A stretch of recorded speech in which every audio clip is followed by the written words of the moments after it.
Hi, my name is Joelle, and this is a Let's Be Creative video with the Luther Burbank Center for the Arts. I also have my friend with me. This is Sydney. And Sydney, you do some theater, don't you? Yes, I do. Yes, you do. And today, Sydney and I are going to talk about props. Sydney, do you know what props is short for? Do you remember what word it is? Property.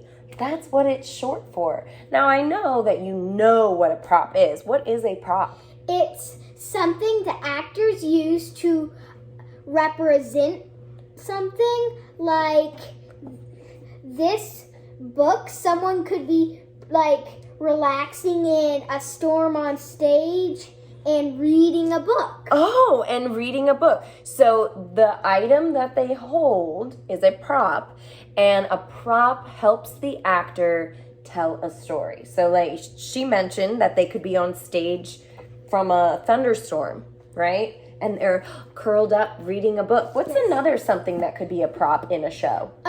You could be just waking up and in a hurry for school and eating cereal. Oh, yeah. So that's what that could be used for. Absolutely. So it's a spoon. Absolutely. So we have a book and a spoon are both props. Now, today we're not just talking about props. We are actually talking also about the person who is in charge of props. Do you know what that person is called? No. A props master. A props master is someone that is in charge of making props, overseeing props, making sure the props get to the theater and where they're supposed to be on stage or in the hands that they're supposed to have. They're in charge of fixing broken props. There's a lot that prop masters have to do. They're also in charge of putting a team of people together to work with the props to help them do that because they can't be in multiple places at one time. So there's a few things that the prop master has to really be great at. One of them is finances, using money. There's always a budget when props come into play. So you have to make sure that you stay in that budget. That means you don't purchase or make super expensive things if you can't afford them for that show. So what's the first thing they have to do? Be responsible with the money. That's right. They also have to be excellent time managers. Ooh, time managers. They have to make sure that they understand when a prop is needed and how long it's going to take to make it or purchase it. They also have to stay organized. They have to know if that prop has to be ready on Sunday or Monday or Tuesday or Wednesday or whenever. And they also have to know how long it's going to take to move all the props or bring all the props to the theater. There's a lot of organization that goes into that. You also have to make sure that they use safety first. Safety first. That's right. You can't just go around waving props everywhere. They might break or someone might get hurt. So they make sure that those props are safe to be around and to use, right? Yes. That's a lot of responsibility for a prop master. Should I make a prop table now? Yes. All right. So let's make a prop table. First of all, I brought several props with me. I have a stack of cups. There's 5 of them. A giant piece of chalk. This tubey thing. I have 3 small animals. Some grass skirt, or you could use it as a pom-pom. A bottle of bubbles. This skull. A gear. And some plates. Now, what do we do with all of these items? We're going to make our prop table. There's a couple of different ways that you can organize. Remember, a props master needs to be organized, but I'm going to show you the way that I enjoy doing it and the way that it helps me. So if a prop belongs on stage right or stage left, I usually have 2 tables, one on either side of the stage or more, depending on how many props is needed. So let's say all of these props come on stage from one side of the stage. So the actor is either bringing them on or they're being set from, let's say, stage right. All right, so all of these props are what I need. I'm going to first take my props and arrange them on the table in an order that makes sense for the show. Sometimes if you don't have a lot of props, you can just place them on the table and it's not a big deal. But if you have a lot of props on the table, it might be helpful to you to do everything from one side to the other according to the show. So this is from the top of the show all the way to the end. So for this, because all of these props aren't necessarily used for one show, we're going to just go ahead and put them on the table. I do have a bigger table than the amount of props I have, but let's go ahead and put them on. Normally, I like to use the taller or bigger props toward the back, just so it doesn't obstruct the view of when I come up to it in the show. So I'm going to take my smaller items and I'm just going to line everything up how I would want it.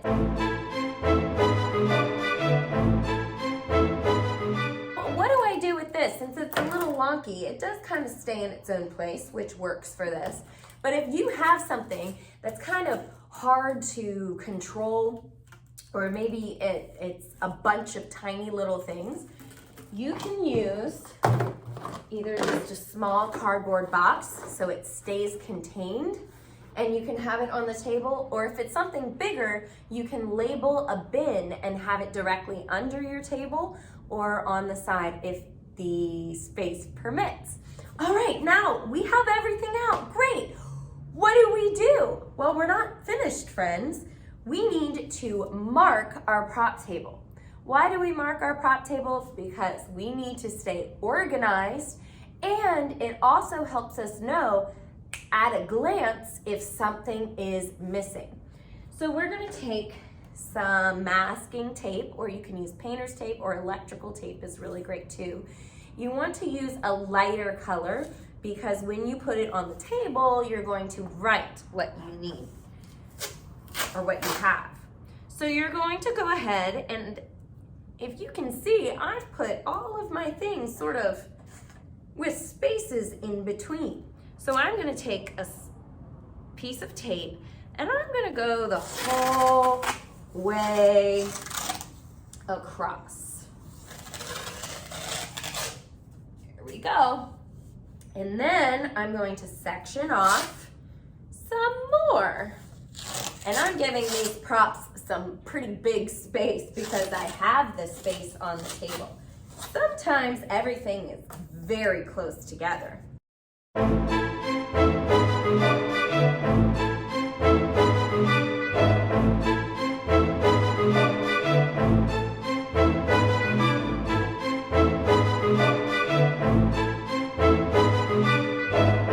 As you can see, everything has a place, but we need to go another step.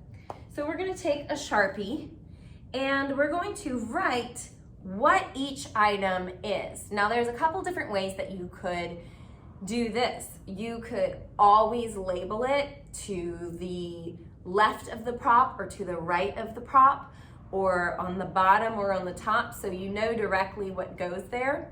However, what I like to do is I like to actually remove the prop, put down another piece of tape, and write plate. And then I put that on top. So that means if my prop is gone, I know exactly what goes there because it's written on the label right where it should be. Let's say with these small items, remember I have 3 items, a camel, a platypus, and a little polar bear. Well, what if I write animals on there, and that's great, but what happens if the polar bear is gone? And maybe my props helper doesn't know that there should be 3. So that's a great way to stay organized as well, by putting 3 animals, and maybe You even write out what they are, so there's no confusion. So as the show goes on, things happen. Sometimes actors come off the stage with a prop and they go, oh no, it's broken.